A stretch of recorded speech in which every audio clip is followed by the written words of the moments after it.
and welcome back to my channel and welcome to Coffee Moments. So if you do not know, Coffee Moments is a video series I started on IGTV, and I started it this year around like late April, and it was just really an opportunity to kind of have weekly, it was an opportunity to have weekly conversations on the ins and outs of daily life.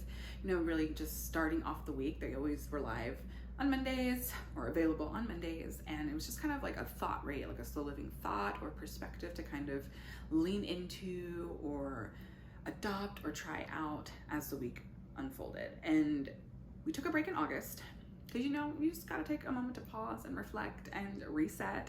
And now we're back and we are bringing Coffee Moments into this space. And I thought, you know, for the first one, it would be really good, maybe helpful to kind of share my personal journey with slow living, because this space, this channel is all about slow living and really sharing, you know, the ins and outs, the behind the scenes of showing up to one's life daily and just what slow living can look like, because I really don't think it looks one way. And so I think part of that, to kind of frame that, is to kind of share, not kind of, but to actually share my journey with slow living and, you know, when it started for me, you know, what was that defining moment, right? And like, what does slow living actually mean to me and for me? And what does it actually look like in my life? And all that jazz. So yeah, well, let's get into it. So slow living started for me in 2014. So the year is 2014 and it's July. So y'all, it's hot. It's like real hot. And at this time, I am working for an outsourcing company in a law firm in DC.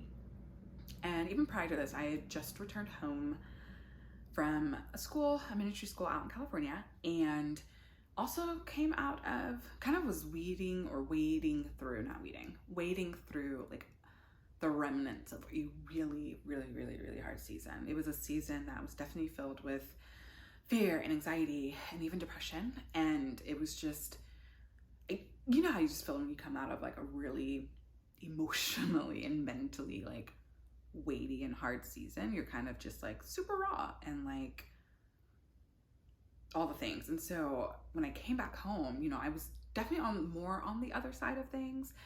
And, you know, I was hopeful and peaceful, I had perspective, all these things, but I was also still really raw and tender. And so, you know, that really showed up in just how I was showing up to my daily life. And so when I came back home, I kind of, you know, flew like right into all of the regular things. You know, I got a job and kind of fell into that routine. I just wake up, go to work. I did get into work like real early, so I would get into work.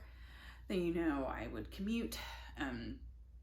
Going into work, you know, I either took the bus or the metro, and that could have easily been 45 minutes to over an hour. Get to work, get off work, commute home, and then sometimes I would hang out with some friends. Other times it was just me and Netflix and eating dinner. And it was just very low key and honestly not super life-giving. And I could also feel I was living in that tension of, you know, I'd been living on the West Coast for about 2 years, on and off for about 2 years. And I'd just changed as a person and grown, right? And so I was this new person in a really familiar place, and also just trying to navigate like that tension, right? Of like, this is who I am now. And knowing that like, there's just how I've always been seen and known, and navigating those tensions and relationships and all that stuff. So it was just like a lot. And in this year of 2014, in this month of good old hot July, you know, I was definitely feeling all of the things of destination disease. And I was, you know, I had all these dreams and ambitions, still do. And I was just like kind of like ready to go on to the next thing, right? Like I'm, you know, for me, it was like, I'm not landing here. Like I'm going on to the next thing. So like, let me not get too comfortable. And, you know, so I was always just thinking about like what was to come, and not at all being connected to like where I was and what was happening in front of me. So all I had to say, on this day in July in 2014, I went to take my lunch break, and I went to go sit by this fountain that was near where I was working in the city. and I was listening, fairly certain I was listening to One Republic's I Lived. If it wasn't that, I was like listening to some podcast sermon. I was listening to something. And it was just like this moment, like it just hit me. I'm pretty sure it was One Republic's I Lived. It just hit me where I was like, I want to live, and I'm not living right now. And yes, I'm alive, right? But I wasn't really living my life. I was just existing. I'd just fallen into this mold and pattern that actually didn't resonate with like how I wanted to show up and actually do life. And it was just like this moment where I was like, I don't want this. I don't want to like miss what's happening in front of me. Like I want to show up to every single moment and season of my life, even if it's not the dream, right? Even if it's not exactly how I want it, the way I want it, when I want it, I still want to show up. And, I don't want to just be a bystander to my life. I want to be an active participant. And so I was having this like whole revelatory moment listening to One Republic's I Lived. And I was like, it's got to change. I was like, I want to find the dream where I am. It was, for me, it was like, there just has to be more. Like there just has to be more to the mundane. There has to be more to daily life.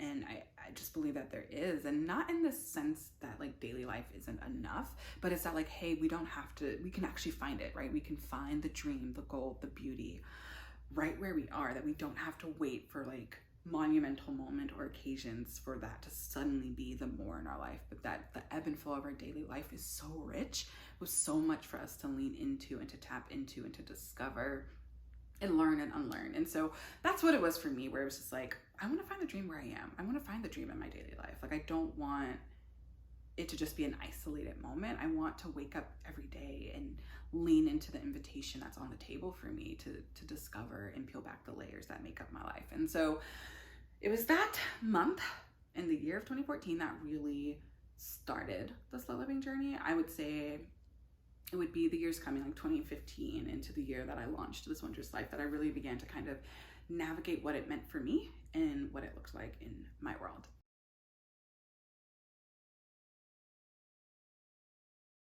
And it's really been a 7-year journey, y'all. Like it's definitely been a journey, and it's been something I've been slowly, leaning into and navigating and unpacking. And so I would say like now in 2021, slow living to me means living aware and connected. Like at its core, that's what slow living means to me. And I've just noticed in my own journey, like a big part of that was also giving myself permission. It was giving myself permission to rethink and unlearn and reimagine how I navigated daily life. And so, for me, slow living, it's being intentional, and it's being aware and connected to myself and to my world. Another aspect of it is, learning and leaning into the seasons, like nature seasons, and adapting life to reflect that and make room for that. And this is definitely a new piece, I want to say, of slow living that I'm navigating and leaning into. But, for example, like winter as a season, to me at least, it symbolizes like stillness and rest. Animals go into hibernation, trees kind of they've ended their cycle.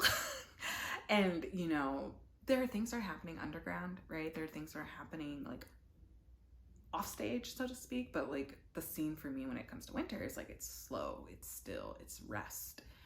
It's lingering, right? Like the sun sets earlier and the sun rises later. So it's just like, I think that's right. It's just, everything yields to slowing down and resting and lingering and being still.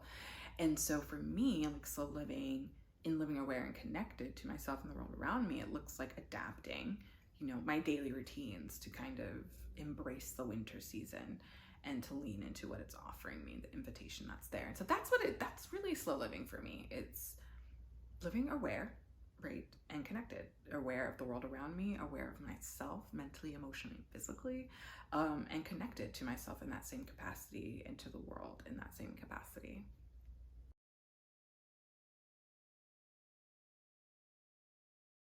So, with that being what it means to me to live slowly, right? Living aware and connected, it's definitely I feel like it's looked like so many things for me. And I think that's what's really important. And even just talking about slow living, I think we can really latch on to a particular image or aesthetic.